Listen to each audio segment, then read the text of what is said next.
Now this time we are going around the banking at 154, 155 max speed going around the banking. The XUV400 is definitely a great machine to drive.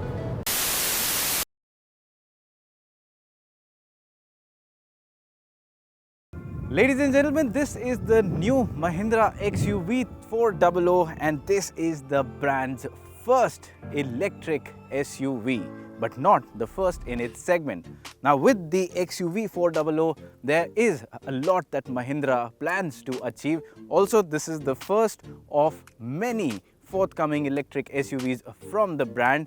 So what is this car all about? Is it just a 300 modified with an electric powertrain or more, and what are its pros and cons and how is it to drive?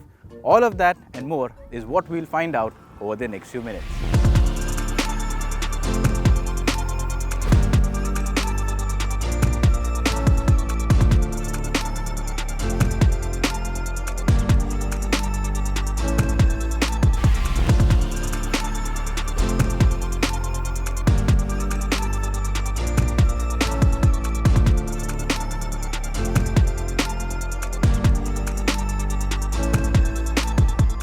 Now talking about the way the XUV400 looks, well, you can find a lot of similarity with the 300 because that is the platform that this is based on, but there are some significant differences that you can spot up front.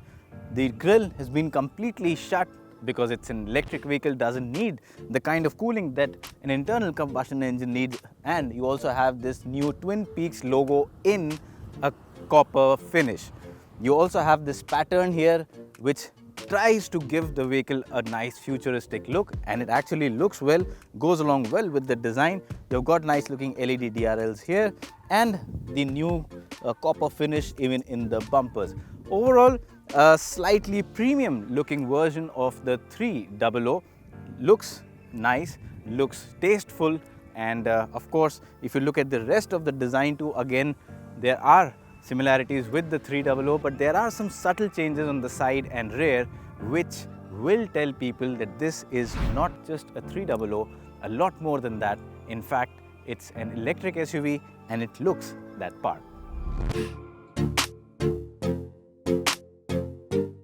Now, once you get inside the cabin of the XUV400, well, if you are not used to the cabin of the 300 and you have looked at this vehicle from the outside first and getting inside the cabin, well, it is going to take some time to settle in because the kind of smart looks that you get outside, well, this is not really in line with the futuristic design that you would tend to associate with an electric vehicle.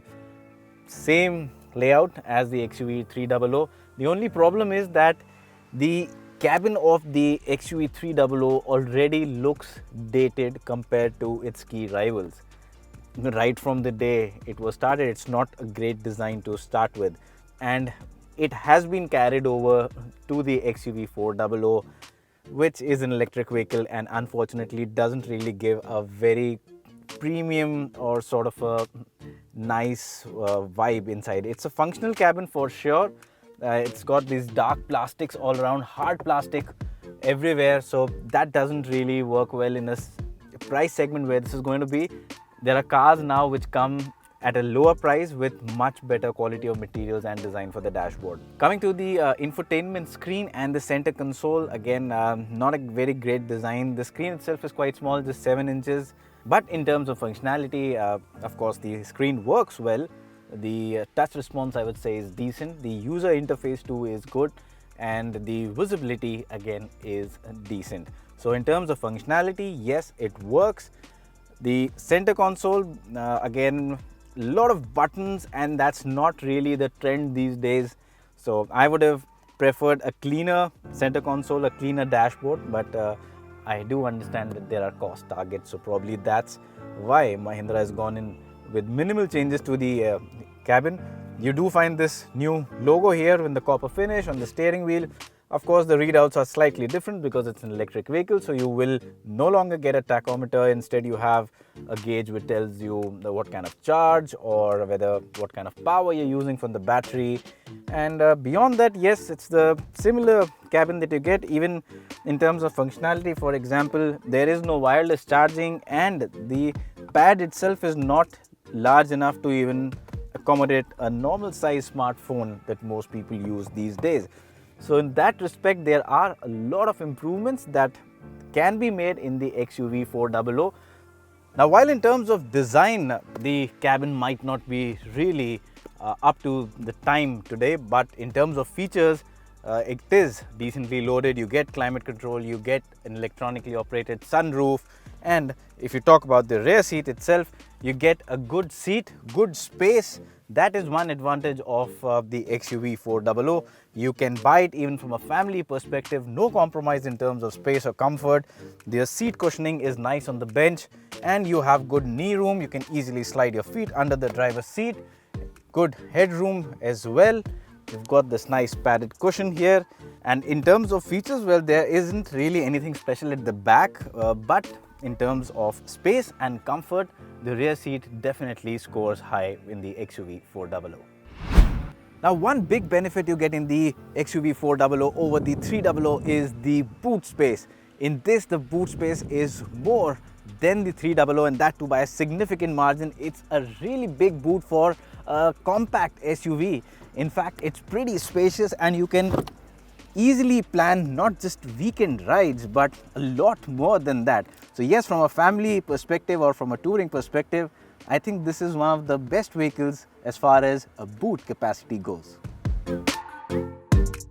Now, after talking about the exterior design and especially the cabin, which wasn't that impressive, well, one would think probably the XUV400 is not that great, right?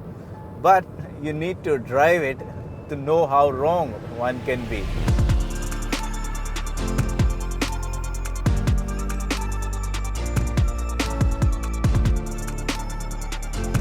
It's only when you drive the XUV400 that you realize how fun and brilliant this machine is.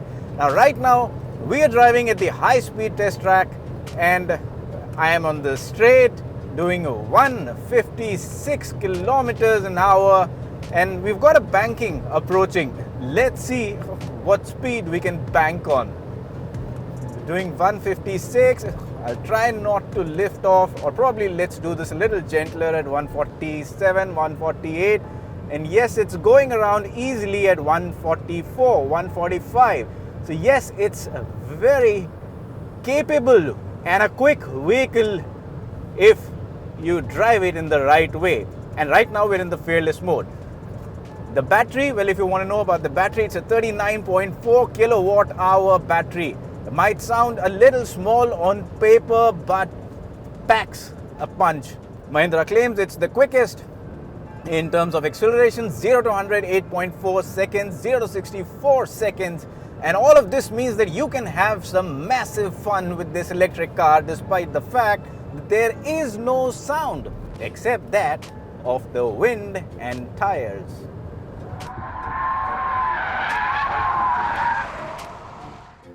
Now that's about the power. It's electric, so yes, it's got all the torque right from 25 RPM, unlike a petrol or a diesel vehicle which needs to be revved to a certain point to get to the maximum power. Well, that's not the case here. Right from the word go, you've got amazing power, and this is what really makes the XUV400 so much fun. But that's all about power, right? What about range? And how much it will go on a single charge?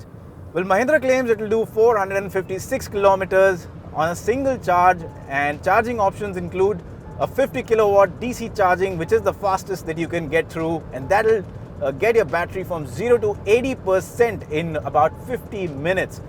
And you can of course use the home charger, the 16 amp socket, but it will charge the car much slower.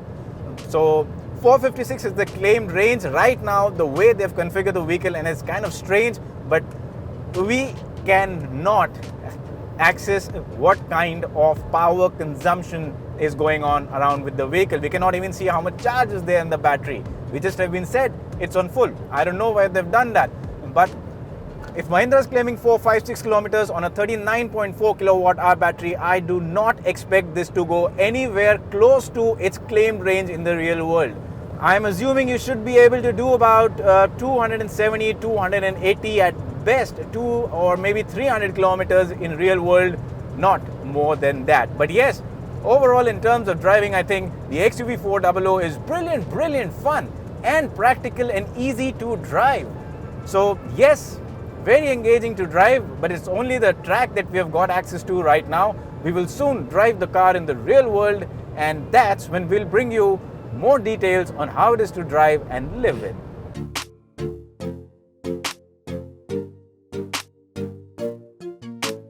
Now we've been driving the XUV400 for the entire day, and it's getting dark, and it's also time for us to call it a day. But before that, let me tell you in a summary what the XUV400 is all about. Well, in terms of designs, it's slightly changed, looks slightly better, looks like an EV should. The cabin is not that great, it's functional, it's spacious, but it doesn't really exude premium or a plush appeal, and it looks dated as well. But driving, well, that's where the XUV400 redeems itself in a big manner. It is spectacularly fun to drive, it is quick, it is a vehicle that will put a big smile on your face. Now keep in mind that these vehicles that we have driven here today are not having traction control, but the ones that you will buy will come with traction control. I just hope you do get an option to switch them off completely, because that's when you can have some wild fun with the XUV400.